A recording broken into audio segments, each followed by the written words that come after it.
Hello, I'm Terry Christensen, and this is Valley Politics.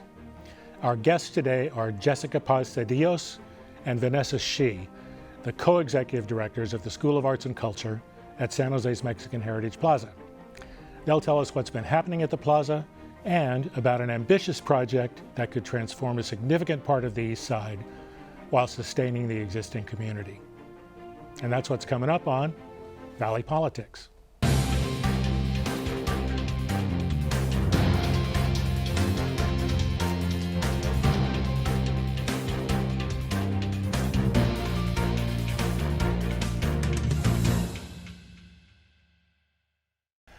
Welcome everyone, and welcome Vanessa Shieh and Jessica Paz-Cedillos, the co-directors of the School of Arts and Culture at the Mexican Heritage Plaza.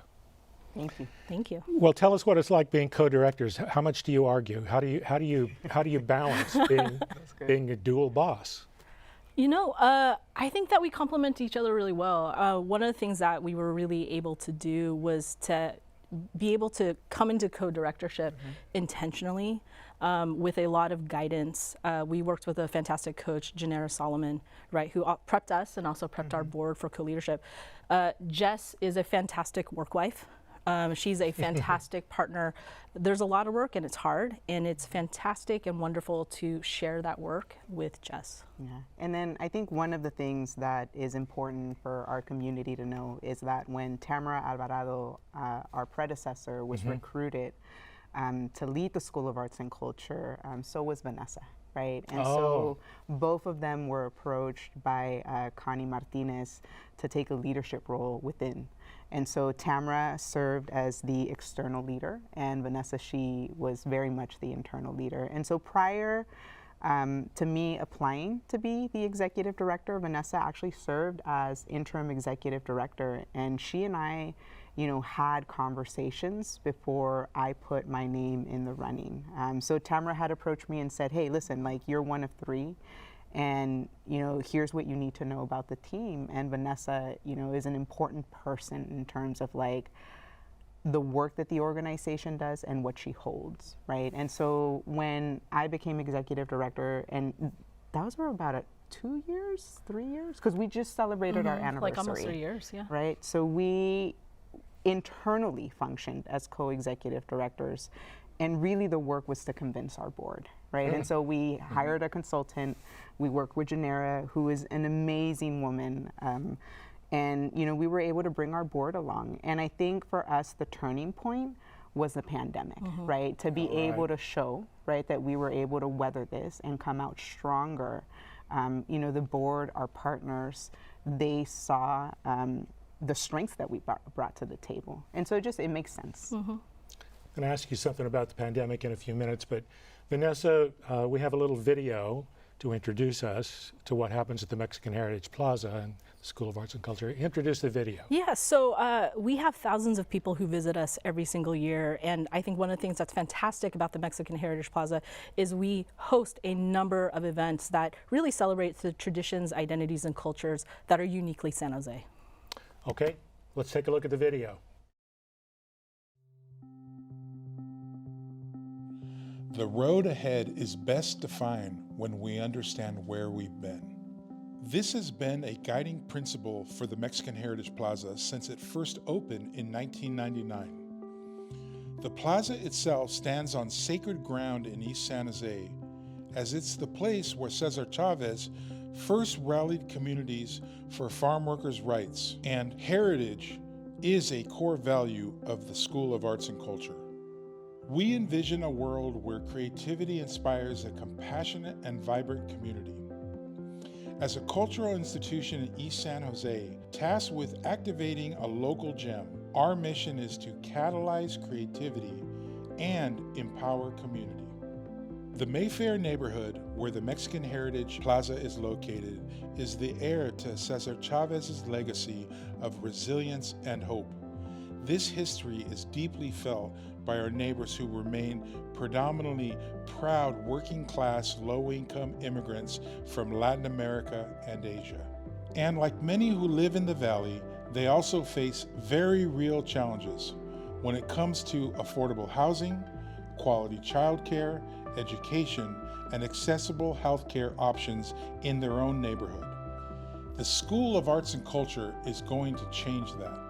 Already for more than a decade, the School of Arts and Culture has offered ways for community members to celebrate all the traditions and cultures that make up San Jose. We've produced and hosted thousands of events, concerts, and celebrations. Over 100,000 people walk through the plaza each year and experience a unique San Jose. We are a community hub where you come to create, learn, vote, and heal. The Mexican Heritage Plaza and our corner of the world is where creativity and social action intersect. Now, as we start our second decade at the plaza, imagine with us what our surrounding community can become.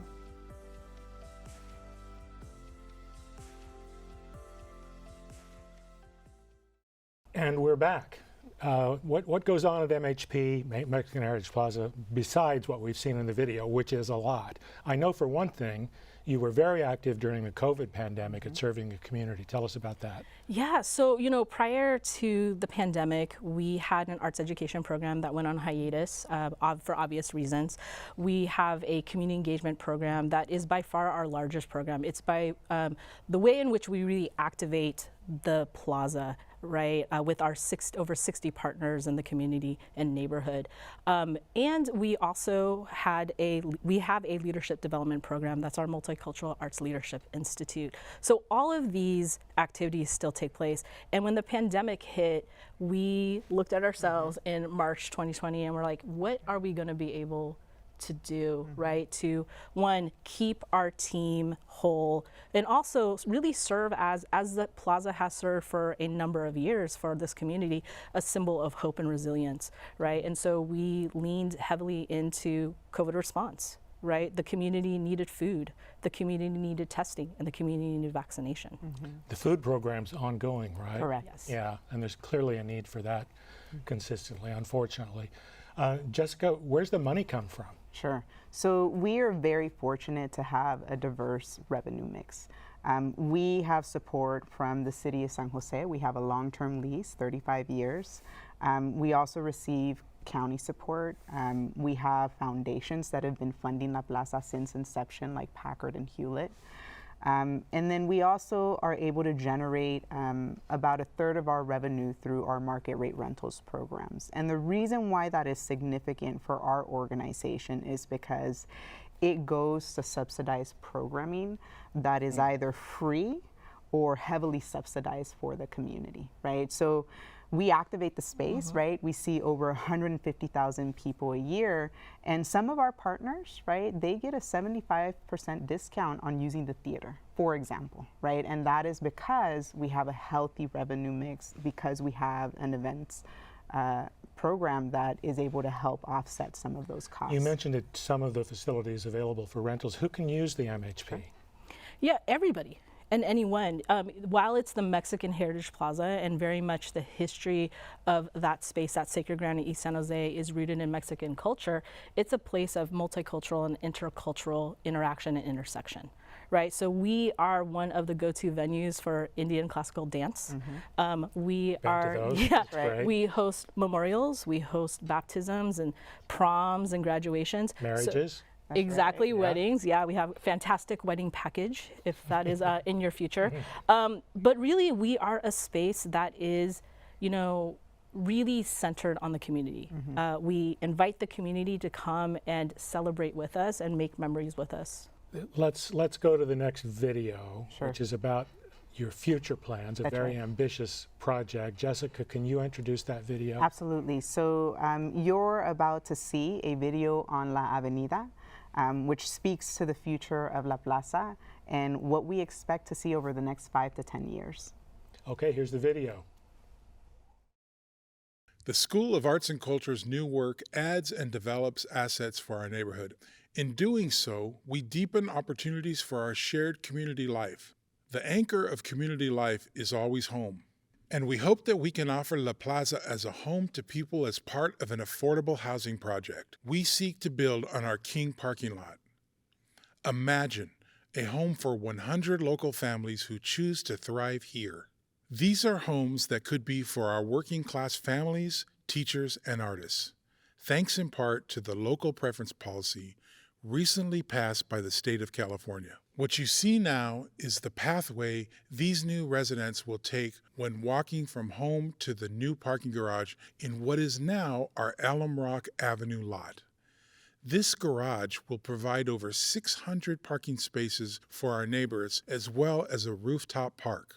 This same paseo takes us to a 5-story tiered commercial space that will bring more services to residents, more spaces for entrepreneurs, and more classrooms for the School of Arts and Culture's future students. Every great vision needs to start somewhere. This is where La Plaza's future begins, in this 28,000 square foot property across the street from La Plaza. It starts with a neighborhood cafe where friends can gather, a 200-seat black box theater where our partners can create, and a wellness center operated by Gardner Health Services that will take care of our families. This does not mean displacing the 4 businesses that are currently occupying the space, because we believe in inclusive prosperity, not just prosperity for those who are coming, but more importantly, prosperity for those who are here now. We believe that this vision holds a place for all of East San Jose. Welcome to the future vision of our home. And we're back. Thanks for the video. How much is this project going to cost? So the first part is $25 million. And La Avenida, what we've entitled the 3 development projects that we are taking on, is how the School of Arts and Culture is informing the built environment. And I'm going to tell you why it's important. So Mayfair is in advanced stages of gentrification. And this is the neighborhood where we work. Yeah, That's exactly right. where the plaza is. That's right. And when you think about our proximity to downtown San Jose, we are a 7-minute drive. We are a 10-minute drive to the new Google campus, and we are on a transit corridor where BART is coming, right? So change is happening. We can't stop it, but we can mitigate it. And so for us, we understand that as a cultural institution that is bringing over 150,000 people to La Plaza, some from as far as San Francisco or Sacramento, that unless we are informing the built environment, we're actually a part of the problem, right? And so for us, we are taking over a commercial space that's right across the street from La Plaza. We're going to program it. We envision future development on La Plaza side, which includes affordable housing and additional commercial space for local businesses and social service agencies. But you didn't tell me where the money's coming from. Oh, it's coming everywhere. Yeah. It's maybe you, Terry. So very fortunate, right, to have support from the city of San Jose and the county.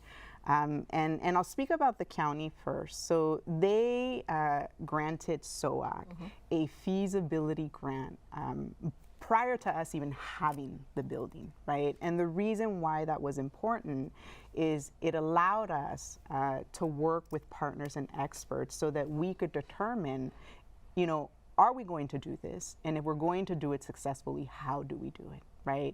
And so we are now owners of La Plaza Junior, right? We took that property off the market at the beginning of the year in January. This is the commercial that's right. project just across the street That's from right. the plaza. That's right, which Vanessa has named La Plaza Junior. Lovingly referred to as Plaza Junior. That's right. Yes. And then, you know, the city of San Jose too, right? So the city of San Jose is a huge advocate and supporter of the School of Arts and Culture, and they invested about $1 million in order for us to be able to take this property off the market. And that was championed by former Mayor Sam Liccardo, right? And incredibly grateful to him and his belief in us and our institution. In addition, right, we have our longtime funders, both the Packard Foundation, the Hewlett Foundation, who have supported. We also have individual donors, right, who have supported the project. And so really, when we think about, right, how we did this, right, and how we're going to take on the other 2 projects, it's support from everyone, right? You have a little funding gap of $3 or $4 million, right? We do, correct. What are the prospects? Yeah, so we are currently having conversations, with our partners whom are already supporters of SOAC, right? And so this includes foundation, this includes government. And for us, right, we're at a stage where the investment that we're asking for is less risky because now we're owners of the building, right? I think when we initially began this campaign, right, there were some funders that wanted to see us take that property off the market before they gave in a bigger way. Why do you think that property was a failure all these years? It's several years old.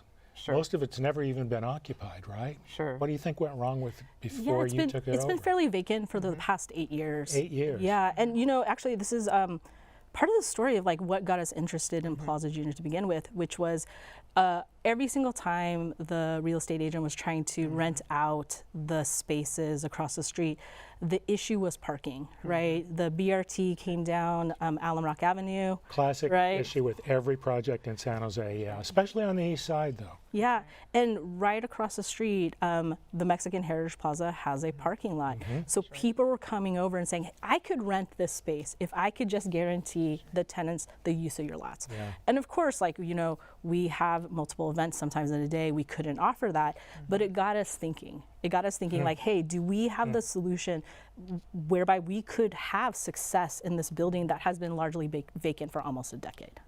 We're going to give a little bit of a shout out. We're going to blame Chris Esparza for this. Chris Esparza? Yes, because he is our Director of Community Development.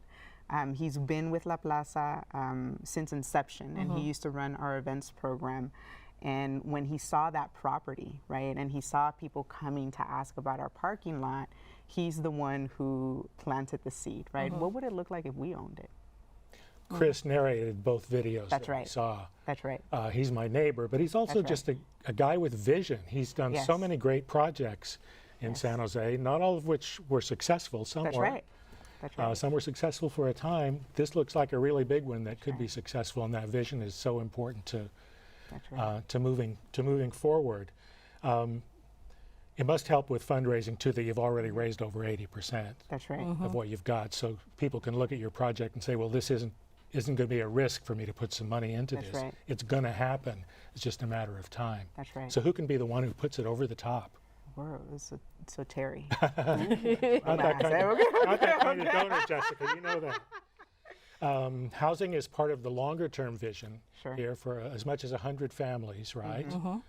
How are you going to make sure that they actually are local residents and they aren't people from all over the valley or wherever? So we are very fortunate, right, to be a part of the Si Se Puede Collective. And one of the agencies within the collective that championed local preference at the state level is Somos Mayfair.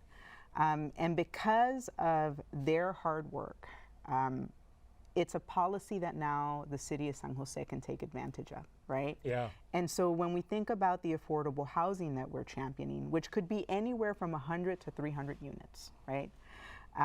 We are working with the city because we want to ensure that that local preference is applied to that project. It matters that our families are able to take advantage of the investment that is being made in their community. Just to illustrate how important that change is, Quetzal Gardens is a new housing project, 70 units right across the street from La Plaza, and not a single local resident got housing there. It was so competitive, 70 applicants per unit, 70 per unit. That's how desperate people are for affordable housing. And the previous law was you couldn't do local preference. That's right. You had to make it available to everybody who qualified economically. That's right. For it. So local residents really lost out in that project. It's great that other people got housing. It's really important that everybody gets housing.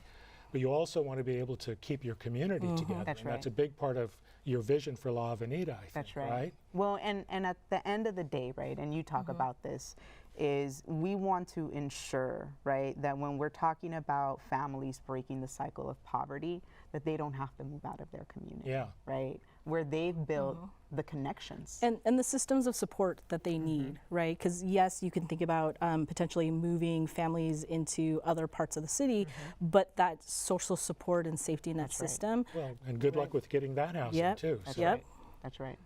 That's the local preference is something that Somos and some other groups right. push through at the state level That's that now right. changes everything. So you can give first priority That's to right. people who already live in the community, who are under pressure to be displaced right now because of gentrification, rising rents, rising home values, people buying houses and moving renters out.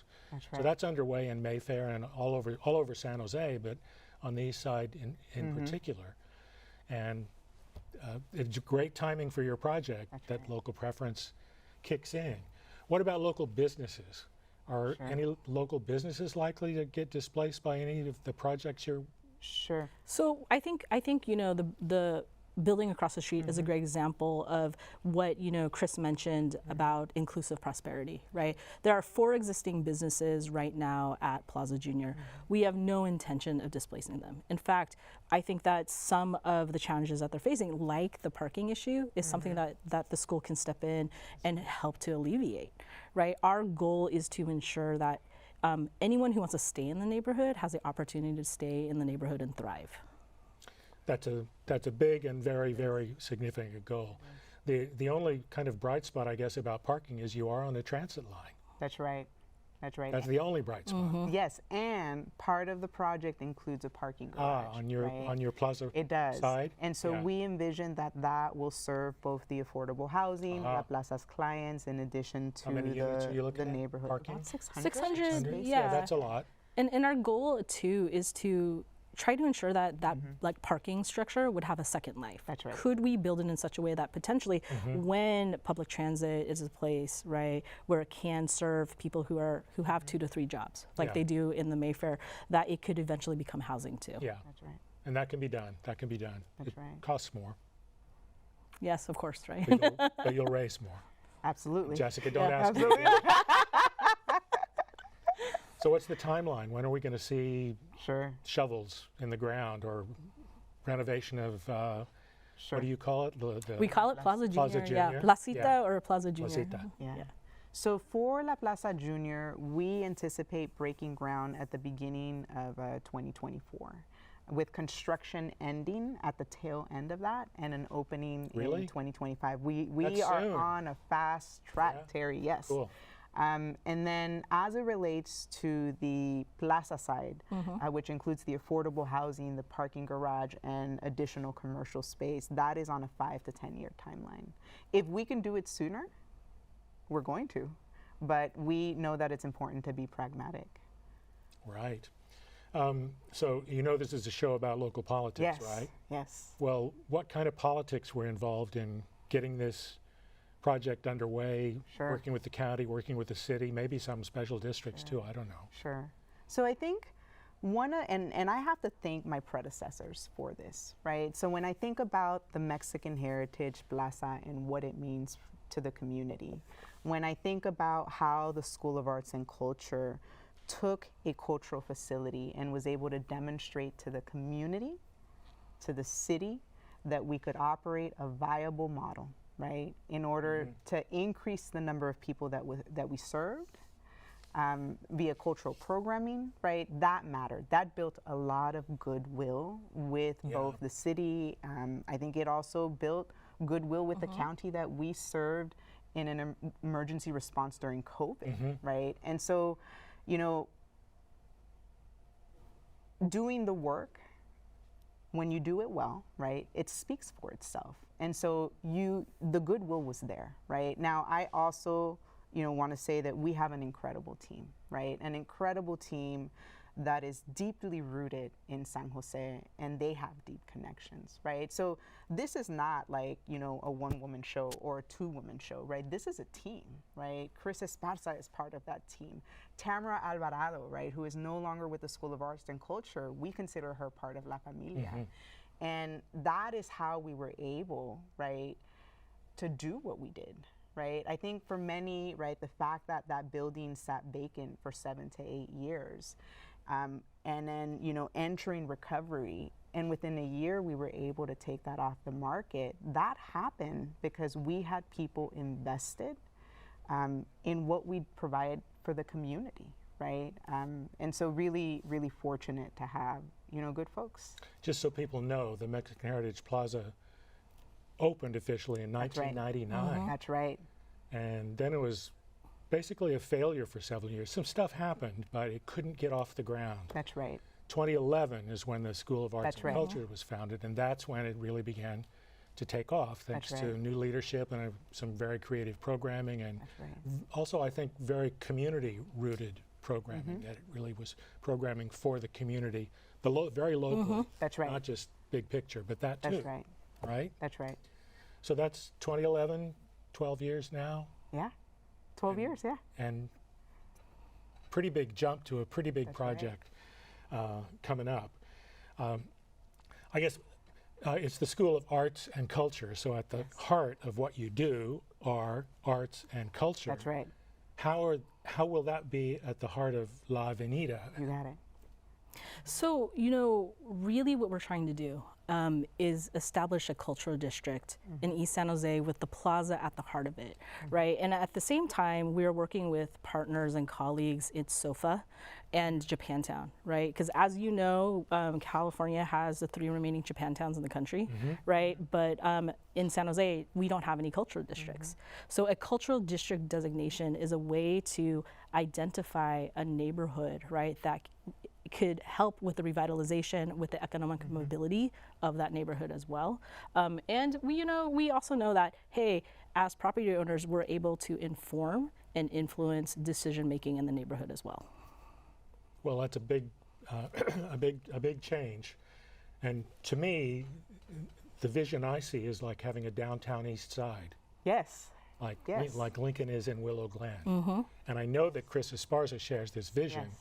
because we've talked about what could happen on the stretch of Alum Rock between King Road, where the plaza is, and 101, That's right. and across the street from 101, That's it's right. going to be the new 28th Street Little Portugal That's BART right. station. That could be, and there are viable businesses on that right. strip now. It's a walkable strip now.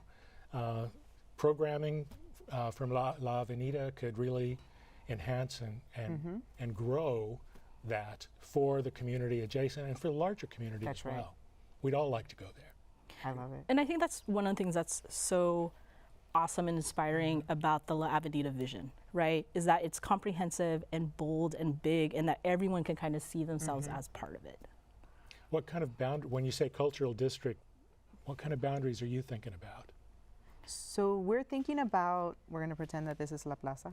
All right. Yeah. And then we're going to pretend this is the bookend. Is it by? The Five Winds Church. Yes. So Five Winds. this would be on Alum Rock Avenue. Yeah. This is what we would designate as a cultural district. To begin with. Yeah, to begin with. And more like the city and Yeah. the state, hopefully, will also designate it as a cultural district. Right. So We want official designation. from King to 101 and Five Winds, but also beyond King a little bit, because Plaza's on the That's other right. east side of That's King. right. That's Yeah. right. Well, that's a really exciting vision. I hope I can be part of it, but don't hit me up for money. That's how we make it happen, I don't Terry. think that just can ever make that promise. I'm sure not. You want to have? We have a minute or so left. Last words. Sure. I would say, one of the best ways to really feel and see this vision in action is to come and visit Yes. us. Oh yeah. Right? So our next big event is going to be taking place in July. We have our 2nd annual Fiesta del Mariachi in place, and we are bringing a fantastic mariachi up from LA. So it's a destination. Come and hang out with us. That's right. And then Jessica? we just want to thank all of our supporters, right? Again, this does not happen without a group of committed individuals. We'll put your website up so people can check on what's going on Thank you. and also contribute. Yes. Thank There's a you. donate Thank button, you. right? Yes, I thought absolutely. I kind of thought there would be. Well, Jessica Paz-Cedillos, Vanessa Shieh, thank you very much for being with us today. Good luck with La Avenida. Thank you. Thank you. It's going to be a great project for all of us, I think. Thank you. And now, after just over 8 years and nearly 100 programs, I'm retiring as your host. As I sign off, I want to express my profound thanks to the hundreds of guests we've had on our show, and to the Create TV producers, camera crews, and editors who made it happen, especially our technical director, Go for Gold, who's been with the show right from the start. If you miss us, remember you can watch all our shows and our Valley Politics history interviews on our website at creatvsj.org or on YouTube by searching for CreateTV San Jose. You can also follow Valley Politics on Facebook and watch for an announcement from CreateTV about the future of the show. And now, that really is all, folks, at least for me. Thanks for watching.